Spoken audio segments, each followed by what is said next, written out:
일단 가장 먼저 이제 저의 창업 스토리를 한번 얘기를 해볼게요. 일단은 뭐 저는 2009년부터 해외 전자상거래를 시작을 했고요.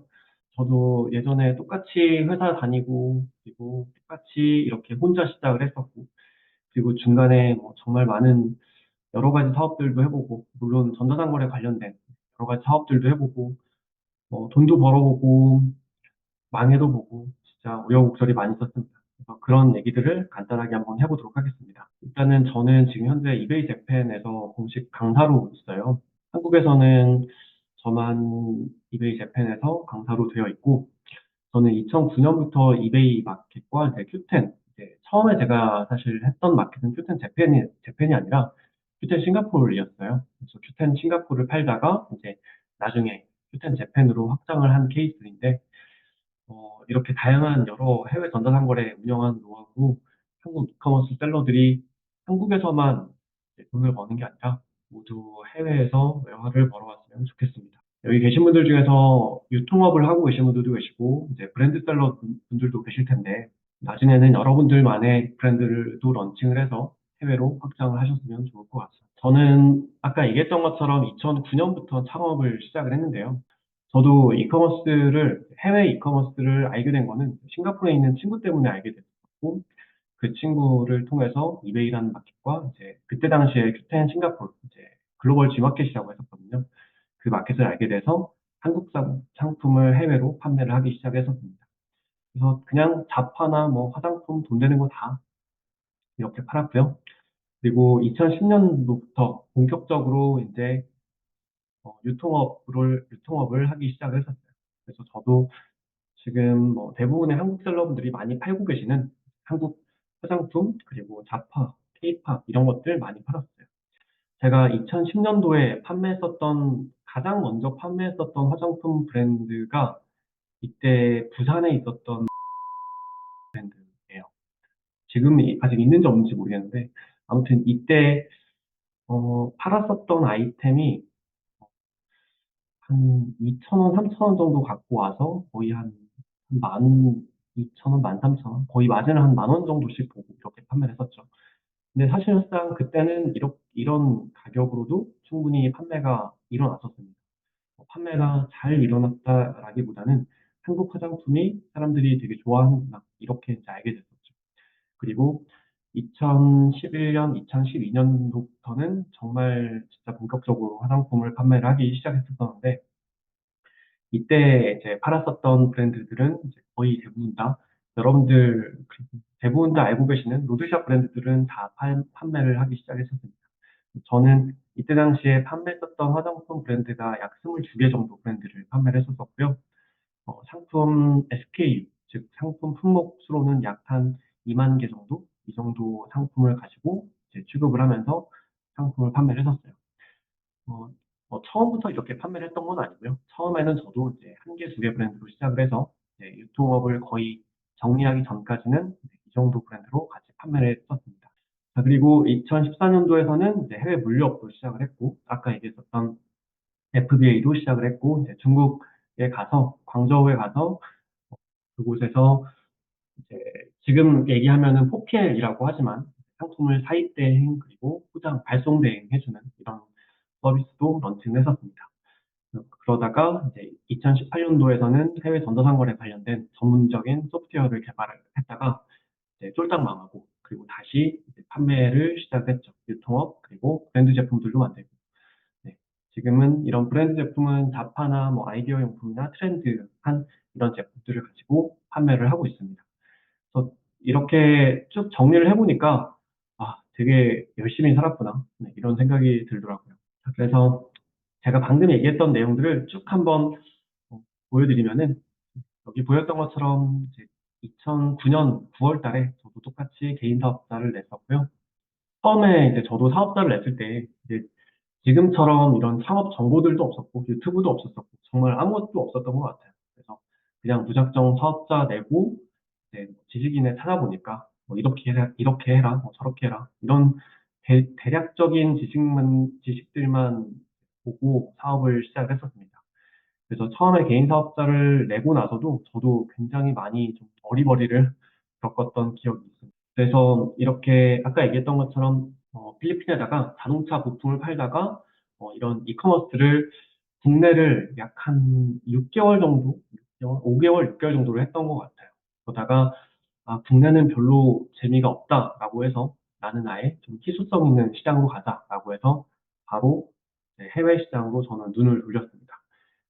그때 당시에 제가 해외 시장에 눈을 돌렸던 게 이제 한국 현대 자동차 부품이 해외에서, 그러니까 동남아 쪽에서는 인기가 좀 많이 있었거든요. 그러니까 동남아 쪽, 그쪽 나라에서는 한국 현대자동차가 조금 우리나라 지금 뭐 수입차를 얘기하는 것처럼 좀 고가의 이미지, 되게 품질이 좋은 이미지를 가지고 있었어요. 그래서 이 제품을 내가 직접 그냥 아예 온라인 형태로 팔아보면 어떨까라고 해서 막 찾다 보니까 싱가포르 친구를 알게 됐고, 그 친구가 이런 마켓이 있다라고 얘기를 해줘서 그때부터 이제 판매를 하기 시작했던 걸로 기억을 합니다. 자, 이후에 이제 저도 똑같이 이런 한국 화장품, 그리고 자파, 그리고 케이팝 이런 것들을 팔았었는데, 제가 온라인상에서 제일 먼저 판매했었던 아이템, 이 세 가지 중에서 저는 자파를 먼저 팔았었습니다. 되게 생뚱맞게. 가장 먼저 판매했었던 건 이제 노트북 관련된 랩탑 용품이라고 하죠.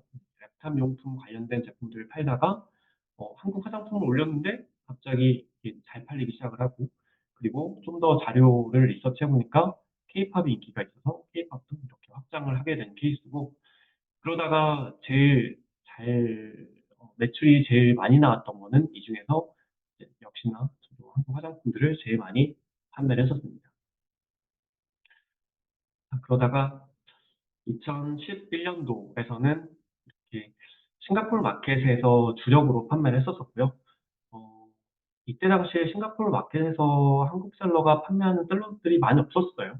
그래서 저도 이때 당시에 혼자서 이제 일을 했었었는데, 사업을 했었었는데, 하루에 데일리 판매량이 적으면은 한 50건, 정말 적었을 경우는 한 50건, 그리고 많으면은 한 300건 사이, 이렇게 왔다 갔다 했었던 것 같습니다. 근데 이렇게 판매했을 때, 이때는 심지어 마진율도 되게 좋았었어요. 어, 마진율도 좋았어서, 저는 참, 이때, 어떻게 보면 이때 참 행복했던 이런 순간이었던 것 같습니다. 2012년도, 13년도에서도 이렇게 계속해서 열심히 팔았었고, 지금 판매하시는 분들은 아시겠지만 이제 부가세를 다 환급을 받고 있죠. 그래서 저도 똑같이 부가세 환급 받았고요. 2012년도에서는 이제 일본 시장을 알게 돼서 좀 우연찮게 일본 관광객을 이제 제가 좀 도움을 준 적이 있었는데, 그 사람을 통해서 이제 일본 시장을 알게 돼서 일본 마켓으로도 확장을 하게 됐습니다. 여기 제가 쭉 보여드린 사진은 이제 예전에 제가 사진을 찍었는데 이게 전부 다 구글 포토에 저장이 되어 있더라고요. 그래서 여기 있는 사진들을 이렇게 갖고 와봤습니다. 이것만 봐도 일본 시장이라고 하는 부분들이 되게 매력적인 시장이구나 이렇게 생각이 들어요. 왜냐면은 일본 사람들은 내가 되게 좀 진심으로 다가가면은 이제 일본 사람들도 그 부분에 대해서 되게 호의적으로 받아들이는 것 같습니다. 저는 일본 시장 자체가 되게 매력적이라고 생각하는 것 중에 하나가 되게 다른 어떤 국가들보다 재구매율이 월등하게 좋은 국가라고 저는 생각을 합니다. 이렇게 열심히 일을 했다가 이제 열심히 돈도 많이 벌기 시작을 하고 이제 더 좋은 사무실로 이전도 하고요. 지금은 이제 큐익스프레스라고 얘기를 하죠. 이제 큐템 판매하시는 분들은 큐익스프레스를 아실 거예요. 그때 당시에 저는 유라시아라는 명칭을 썼습니다. 이 유라시아라고 하는 회사가 큐익스프레스라고 하는 이름으로 변경이 돼서 이때 당시에 저도 매일매일마다 직접 가서, 이때는 여기 배송회사가 화곡동에 있었거든요. 매일 가가지고 상품 전달하고 했었던 기억이 있네요. 그러다가 2013년도에서는 이제 더 전문적으로 화장품 유통하고 케이팝 굿즈 열심히 팔고, 그리고 2014년도부터는 이제 저도 미국 아마존 마켓에 본격적으로 좀 판매를 했어요. 아마존 마켓 같은 경우는 제가 이제 저희 회사에서 가장 급성장을 이뤘던 시절이 이제 이 아마존 마켓에 판매했었던 적인 것 같습니다. 2014년도에서는 제가 2013년도에 아마 런칭을 해서 2014년도에 본격적으로 판매를 했던 걸로 기억을 하는데, 제가 2014년도에 아마존에 판매를 할 때 사실상 한국 셀러들이 뭐 저 포함해서 한 30명 있었나? 3, 40명 정도밖에 없었던 걸로 기억을 해요. 그래서 서로 뭐 이런 셀리어스라든지 뭐 마진도 그렇게 막 깎지도 않으면서 경쟁도 많이 하지도 않으면서 열심히 판매를 했었습니다. 그리고 정말 마진율이 괜찮았었거든요. 저희 회사에서 이제 매출이 제일 잘 나왔던 시기가 이때였던 것 같아요. 이때 당시에 제가 지금 와서 제일 후회하는 거 두 가지가 첫 번째는 이때 당시에 아모레퍼시픽 주식을 안 산 거. 네. 그리고 두 번째가 이제 쇼피파이라고 하는 회사 주식을 안 산 거. 이 두 가지를 제일 많이 후회를 했습니다. 뭐 지금 여러분들 아시다시피 아모레퍼시픽은 좀 많이 떨어졌죠. 중국 그 사드 터지고 나서 그 전까지는 정말 한국 화장품의 전성 시대였던 것 같아요. 그러다가 2016년 정도부터 이제 한국에 페이오니어라고 하는 이제 결제 대행 회사가 들어와서 그때부터 아마존 셀러가 굉장히 많이 들어오기 시작했었죠. 자, 2014년도에 중간에 이제 중국에서 이렇게 물류 사업 한다고 중국에 갔었고요. 요거는 중국에 이제 사무실 찾았던 거, 뭐 이런 시장에 가가지고 이렇게 의류 제품, 그리고 뭐 신발, 이거 신발이거든요. 이 보이는 이런 것들 이렇게 판매를 했었어요. 이때도 되게 잘 팔았습니다. 한국에 있는 동대문 시장이랑 비슷한 컨셉인데 이렇게 생겼어요. 이제 중국의 시장 가서 상품 사입하고 이제 포장하고 발송하고 잘 팔았습니다. 그리고 이때 당시에 저하고 같이 저한테 교육을 받으셨던 분들하고 같이 상품을 사입해서 한 20명 정도 같이 이제 발송 처리를 제가 대행을 해드렸었는데 이때 하루에 한 데일리 판매량이 한 2천 건 정도 나왔으니까 그래도 잘 팔았었죠. 아, 이때 이제 출고했었던 사진이고 그리고 2015년도부터 이제 나만의 브랜드를 만들어 보자라고 해서 여기 보이는 거는 제품이에요. 그래서 2015년도에서는 한국 화장품이 굉장히 많이 잘 팔렸었죠. 그래서 한국 화장품의 도매 시장의 대표적인 게 뭐 한국 여기 화곡동 도매 시장이 있는데 이때 당시에 화곡동 도매 시장에서는 한국 제품들을 구매하는 사람들도 되게 많았어요. 중국이나 뭐 다른 나라에서도 되게 많이 상품을 구매했었습니다.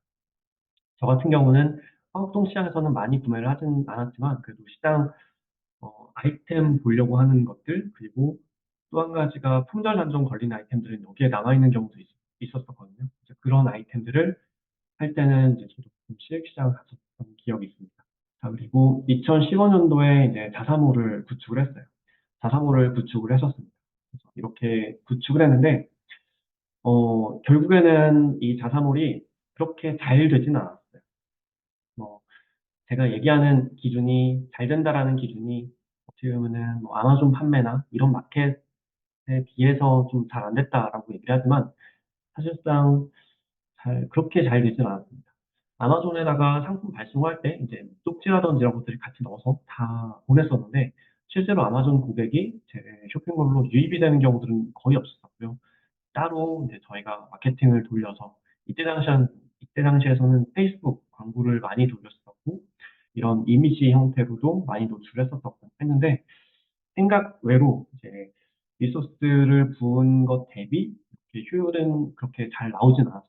그래서 이렇게 쇼핑몰을 같이 운영을 했었고 그리고 2017년도에 안 되겠다. 다시 하던 거 열심히 하자라고 해서 열심히 다시 화장품을 팔기 시작했죠. 그러다가 2017년도에서는 이제 저희 회사에 되게 큰 이슈가 하나 터지기 시작을 합니다. 2017년도에 아시다시피 이제 인건비가 한 번에 폭등을 좀 했죠. 한 번에 최저임금이 한 17%, 18% 정도 이제 오르다 보니까 거기에 따라서 다른 분들 급여도 다 올라가게 되고 심지어 나중에 이제 이런 사대보험료까지 다 올라가게 되고 퇴직금까지 다 올라가게 되고 근데 여기 보이는 것처럼 고정비는 올라가고 마진율은 떨어지고 그리고 경쟁자로는 더 올라가고 제일 큰 게 이거였어요. 이제 직접 판매를 시작하는 브랜드상. 저희한테 상품을 공급해주는 이 회사가 직접 이제 해외에 런칭을 해서 판매를 하기 시작을 했었습니다. 그래서 이때부터 안 되겠다. 이제는 나는 화장품 판매하는 걸 좀 정리를 해야 되겠다라고 해서 그동안에 갖고 있었던 화장품 재고를 터는 것만 하더라도 되게 좀 고생을 많이 했던 기억이 있습니다. 그리고 이제는 회사를 피벗을 좀 해야 되겠다라고 해서 이제 소프트웨어 시스템 개발업으로 전향을 좀 했었어요. 근데 잘 안 됐었습니다. 너무 마음이 아프게도 2017년도에 이렇게 크로스보더 전문 이커머스 소프트웨어를 개발했었고, 이때 개발했었던 거는 이제 국내 오픈마켓, 이제 도매 상품 이런 데 데이터를 자동으로 크롤링해서 요새는 이제 이런 것 좀 많이 있죠. 그리고 저는 이때 당시에 데이터를 갖고 왔던 게 쿠팡하고 스마트 스토어 이 두 가지를 갖고 왔었거든요. 그래서 이거 두 가지를 갖고 와서 이제 다 자동 변환 시켜가지고 뭐 쇼피, 라자다, 이베이, 큐텐, 뭐 아마존 이런 마켓에다가 다 한 번에 등록하고 다 품절 단정 관리시키고 이런 것들을 만들었어요. 그래서 만들어서 이거 갖다가 열심히 만들면은 이제 투자를 받을 수 있겠구나라고 했는데 결국에는 투자를 해주는 회사가 아무도 없었습니다. 지금 와서 생각을 해보면은 왜 안 해줬는지 이해를 가더라고요. 뭐, 그 부분은 뒤에 가서 이제 제가 마케팅에 관련된 얘기를 해드리려고 다시 한번 설명을 좀 해드릴게요. 그때 당시에 만들었었던 프로그램이에요. 요거 링크 클릭하면은 이 프로그램이 재생이 되는데 너무 마음이 아파서 차마 클릭을 못 하겠네요. 여기 보이는 것처럼 이게 이제 데이터를 다 크롤링 해오는 거고, 여기 보면 뭐 상품 수집, 뭐 상품 변환, 데이터 변환, 옵션 수정, 뭐 가격 자동 세팅하는 거, 뭐 이런 기능들을 다 집어넣었어요. 그래서 이때 당시에 이제 저는 상품을 약 한 70만 개 정도, 70만 개 정도를 취급을 해서 데이터를 뿌리면서 상품을 판매를 했는데 일단은 지금은 저는 이런 방식으로 저는 지금은 이커머스 판매를 하지 않습니다. 저는 지금 대량 등록은 지금 트렌드와는 맞지는 않다라고 저는 생각하는 사람이라서 뭐 이런 이유 때문에라도 이게 좀 잘 안 됐던 부분들이 있었습니다. 그리고 이것만 만든 게 아니라 또 2017년도에 이제 쇼피하고 같이 MOU 했었고, 그리고 그때 당시에 개발했었던 시스템 장비들, 그리고 이후에 이제 평생 교육원도 설립도 하고, 좀 더 전문적으로 이제 글로벌 셀러 온라인 교육을 좀 글로벌 셀러 교육을 좀 해봐야 되겠다라고 해서 이것도 되게 땅값 비싼 강남의 삼성역 바로 앞에, 코앞에다가 차렸는데, 사실 그렇게 생각만큼 잘 되지는 않았습니다. 뭐 이런 다양한 해외 플랫폼 교육도 하고, 지금은 그래서 이렇게 화장품, 덤핑 용품들도 도매 수출도 하고요. 화장품만 하는 게 아니라 다른 저가형 이런 잡화 제품이라든지 저가 제품이 나오면은 이렇게 수출도 같이 하고 있습니다. 그리고 브랜드도 만들어서 같이 판매를 하고 있고요. 그래서 제가 얘기하는 스몰 브랜드라고 하는 게 이렇게 작은 타겟을 대상으로 하는 상품이라고 표현을 하고 작은 시장의 영역의 상품 이런 것들을 만들어서 판매를 하고 있습니다. 네, 이렇게 해서 간단하게 저의 스토리를 좀 얘기를 했었는데 보니까 되게 많은 일을 했네요. 저도 구글 포토 사진을 보면서 정말 깜짝 놀랐습니다. 자, 그러면은 진짜 온라인 전자상거래로 돈을 벌 수 있는지 한번 얘기를 해볼까요?